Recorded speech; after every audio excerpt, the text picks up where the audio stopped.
Good morning, dear parents and all the students. My name is Parush Arora and I am the chairman of Padmavati Academy and Happy Trails Preschool. मैं ये उम्मीद करता हूँ कि आप सब जने अपने घर पे सुरक्षित होंगे और कोरोना से बचने के लिए जो भी सावधानियां बरतनी हैं वो सब अपने घर पे बरत रहे होंगे। ये पहला वीडियो आज जारी हो रहा है हमारे स्कूल की तरफ से, वो इसलिए क्योंकि पिछले एक महीने में बहुत सारे पेरेंट्स के बहुत सारे सवाल थे जो उन्होंने ईमेल और व्हाट्सएप के माध्यम से हमारे सामने रखे थे। जब पहली बार लॉकडाउन हुआ था 22 मार्च को, तो उसके बाद बरेली में पहला स्कूल हमारा था जिसने ऑनलाइन क्लासेस सुचारू रूप से शुरुआत करी थी। उन क्लासेस को ढंग से समझने के लिए टीचर्स और पेरेंट्स ने बहुत मेहनत करी और शुरुआत में कठिनाइयाँ भी आई जिसको हम लोगों ने मिलकर पार करा।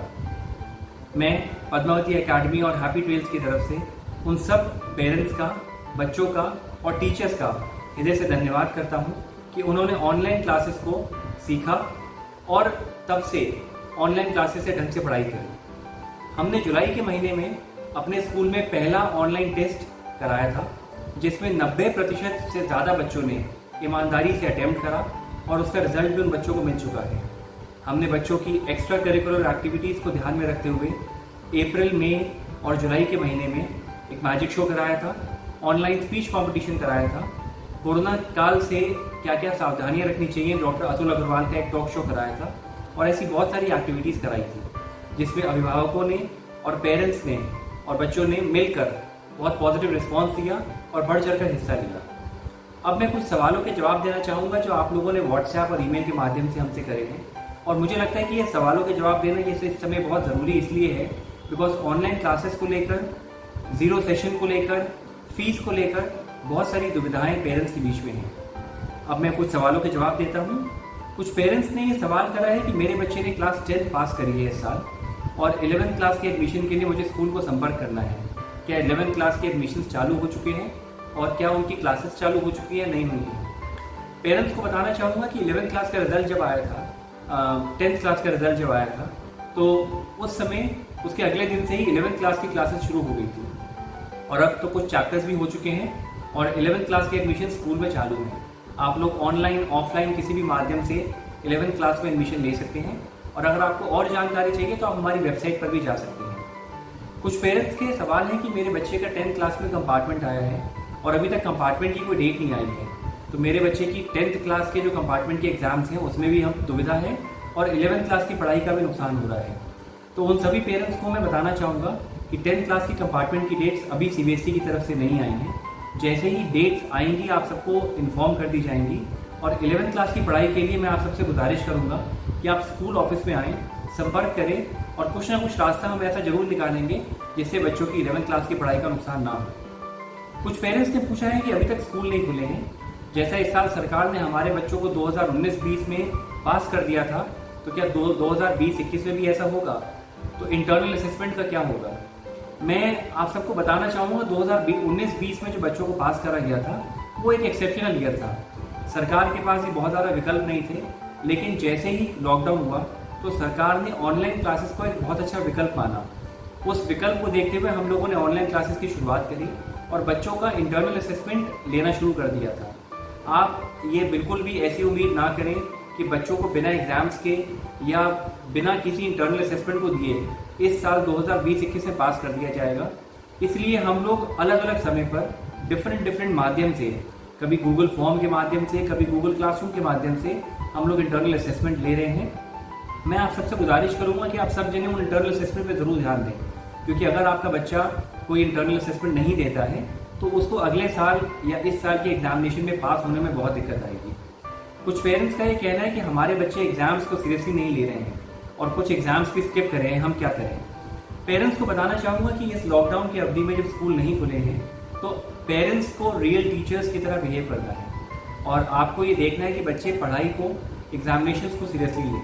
अगर फिलहाल बच्चों ने कोई एग्जामिनेशन स्किप कर दिए हैं तो आप स्कूल को ईमेल लिख सकते हैं, हम कुछ ऐसा प्रावधान करेंगे जिसमें उन एग्जामिनेशंस को दोबारा कंडक्ट कराया जा सके। लेकिन एग्जामिनेशंस, इंटरनल असेसमेंट्स बहुत ज़रूरी हैं, इस चीज़ का पेरेंट्स ज़रूर ध्यान रखें। क्या स्कूल से नोट्स मिल सकते हैं अगर कुछ ऑनलाइन क्लासेस स्किप हो गई हैं? तो पेरेंट्स को बताना चाहूँगा कि पद्मावती एकेडमी में और हैप्पी ट्रेल्स हमारे दोनों स्कूल्स में नोट्स देने की सुविधा है। यदि आपको लगता है कि आप ऑनलाइन क्लासेस को स्किप कर चुके हैं किसी भी कारणवश, कभी कनेक्टिविटी के इश्यूज रहे हैं या कभी और रीजंस रहते हैं, तो आप स्कूल आ सकते हैं। और ध्यान रखिएगा कि आपको सारी सावधानियां बरतनी है और यहाँ से आपको स्कूल से नोट्स की फोटोकॉपी मिल जाएगी, जिससे बच्चों को आप सुचारू रूप से पढ़ा सकते हैं। कुछ पेरेंट्स का ये क्वेश्चंस थे कि अटेंडेंस का क्या रोल रहेगा और हमारे बच्चों की अटेंडेंस कैसे मार्क होगी। अभी तक हमें सीबीएसई की तरफ से कोई गाइडलाइंस नहीं आई हैं, लेकिन ऐसा माना जा रहा है कि ऑनलाइन अटेंडेंस हम लोग जो मार्क कर रहे हैं उस पर सीबीएसई बहुत जल्द कोई ना कोई सख्त निर्देश जरूर देगा, लेकिन उसका वेट करना पड़ेगा। कुछ पेरेंट्स का ये कहना है कि हमने फीस जमा नहीं की है और हमारे बच्चों को ऑनलाइन क्लासेस से हटाया जा रहा है, बल्कि सरकार का ये आदेश साफ है कि यदि कोई अभिभावक फीस जमा नहीं कर पाता है तो दबाव ना बनाया जाए और ना ही बच्चों को ऑनलाइन क्लासेस से वंचित किया जाए। तो फिर स्कूल ऐसा क्यों कर रहा है? मैं उन सभी पेरेंट्स को ये इन्फॉर्म करना चाहूँगा कि हमने जुलाई के महीने में आप लोगों को एक पत्र के माध्यम से, जो कि व्हाट्सएप, SMS और हमने आपको ईमेल भी करा था, उसके माध्यम से हमने आपको सबको बताया था कि आप स्कूल में फीस जमा करने के लिए अगर आप नहीं कर पा रहे हैं तो एक प्रार्थना पत्र दे सकते हैं और आगे महीनों में उस फीस को जमा करने की एक स्कूल से एक्सेप्टेंस लेटर ले सकते हैं। आप जिन बच्चों को स्कूल के व्हाट्सएप ग्रुप से या फिर ऑनलाइन क्लासेस से हटाया जा रहा है, हमारी मंशा बिल्कुल भी नहीं है कि हम बच्चों को ऑनलाइन क्लासेस से वंचित करें, बल्कि कुछ लापरवाहियाँ ऐसी रही होंगी जिसमें ना तो आपने फीस जमा करी होगी और ना ही आपने स्कूल को ये इन्फॉर्म करा होगा कि आप स्कूल में पढ़ाना चाहते हैं या नहीं चाहते हैं। तो मैं आप सबसे रिक्वेस्ट करना चाहूँगा कि यदि आप फीस नहीं जमा कर पा रहे हैं तो आपको ऑनलाइन क्लासेस से वंचित नहीं करा जाएगा, परंतु आपको स्कूल आकर एक प्रार्थना पत्र देना पड़ेगा और वो आपको स्वयं आना पड़ेगा, या माता और पिता दोनों में से कोई भी एक जना आ सकता है और एक प्रार्थना पत्र देकर आगे आने वाले महीनों में लॉकडाउन के अवधि की फीस का समय ले सकता है।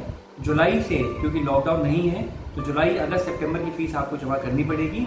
मेरी आप सबसे गुजारिश है कि ऐसा बिल्कुल ना समझें कि स्कूल आपको ऑनलाइन क्लासेस से वंचित कर रहा है।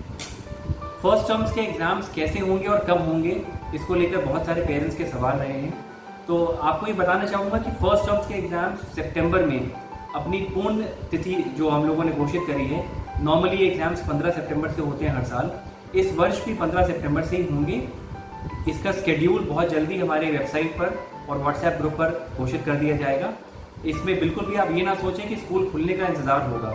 ऑनलाइन एग्जामिनेशंस कंडक्ट करे जाएंगे और बहुत सुचारू रूप से आपको पर्याप्त समय दिया जाएगा और ट्रेनिंग दी जाएगी जिससे ऑनलाइन एग्जामिनेशंस आप कर सकें। क्लास 10th और 12th के बोर्ड फॉर्म्स पर सिग्नेचर कब होंगे, हम ऑलरेडी अपने एक मैसेज के थ्रू 10th और 12th के पेरेंट्स को बता चुके हैं कि पिछले साल जो आप लोगों ने 9th और 11th में डेटा फिल किया था उसको रीचेक करने के लिए आप स्कूल आ सकते हैं और रीचेक करने के लिए अगर कुछ उसमें गलती है तो हम बोर्ड को इन्फॉर्म कर देंगे। मैं पूरे 6 महीने की फीस एक साथ देने में असमर्थ हूँ। क्या मुझे कुछ समय मिल सकता है? बिल्कुल समय मिल सकता है, लेकिन उसके लिए आपको स्कूल आकर एक प्रार्थना पत्र देना पड़ेगा।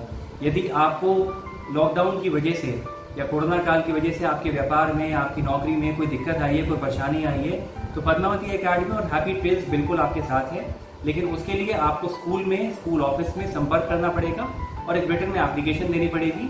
हम लोग उसको बिल्कुल कंसिडर करके आपको समय भी देंगे और आपको कोई कठिनाई नहीं होगी। बहुत सारे पेरेंट्स का ये भी सवाल है कि स्कूल कब खुलेंगे, तो ये बड़ा मुश्किल सवाल है कि फिजिकल रूप में स्कूल कब खुलेंगे। ऑनलाइन स्कूलिंग बिल्कुल चालू है। अगर मैं बात करूं कि स्कूल कब खुलेंगे इसकी तिथि तो सरकार देगी, लेकिन हम लोग ऑनलाइन स्कूलिंग 1 अप्रैल से चालू कर चुके हैं और बहुत सारे पेरेंट्स इसको बहुत अच्छे तरीके से एक्सेप्ट भी कर चुके हैं। तो ऑनलाइन स्कूलिंग चालू है। फिजिकल स्कूलिंग खुलने में हमें सरकार के आदेशों का वेट करना पड़ेगा। क्या स्कूल बुक्स लेना ज़रूरी है? क्योंकि स्कूल से हम लोग बुक्स की एक फ़ोटोकॉपी भेज रहे हैं। मुझे ऐसा लगता है कि बुक्स बच्चों का सबसे अच्छा फ्रेंड होता है। यदि आप बच्चों को बुक्स नहीं दिला रहे हैं तो बच्चे सुचारू रूप से पढ़ाई नहीं कर पाएंगे। तो मेरी आप सबसे गुजारिश है कि स्कूल बुक ज़रूर लें, क्योंकि स्कूल बुक्स ही एक ऐसी चीज़ है जो बच्चा अगर घर पर ही पढ़ रहा है और ऑनलाइन क्लासेस किसी कारणवश नहीं अटेंड कर पा रहा है तो बच्चे बुक से पढ़ सकते हैं और एग्जामिनेशन से भी उनको कोई दिक्कत नहीं आएगी। बहुत सारे पेरेंट्स का सवाल है कि ऐसी खबरें उड़ रही हैं कि क्या ये साल 0 सेशन हो सकता है। मैं आप सबको बताना चाहूँगा कि 0 सेशन आज से कई दशकों पहले, मेरे ख्याल से 40 साल पहले लगभग एक बार हुआ था और तब इंटरनेट, ऑनलाइन क्लासेस ऐसा कुछ भी माध्यम नहीं था। तो इस साल 0 सेशन का सवाल तो उठता नहीं है, लेकिन फिर भी इसके लिए मैं सक्षम नहीं हूँ इस सवाल के जवाब देने का। आप लोग सरकार के आदेशों का वेट करें, क्योंकि ऑनलाइन स्कूलिंग बहुत सुचारू रूप से पूरे देश भर में चल रही है। तो आप जीरो सेशन की उम्मीद कम है और ना ही आप इस उम्मीद के साथ रहें। तो बच्चों की पढ़ाई पर ध्यान दें, ना कि जीरो सेशन पर ध्यान दें। क्या हमें ईमेल से नोट मिल सकते हैं? मैं पेरेंट्स को बताना चाहूँगा कि हम लोगों ने गूगल क्लासरूम्स में हर बच्चे को अपने अपने सब्जेक्ट के कोड्स दिए हैं और अभी तक जो इस 3 महीनों में पढ़ाई हुई है उसके सारे नोट्स, सारे टेस्ट पेपर्स गूगल क्लासरूम में अपलोड कर दिए गए हैं।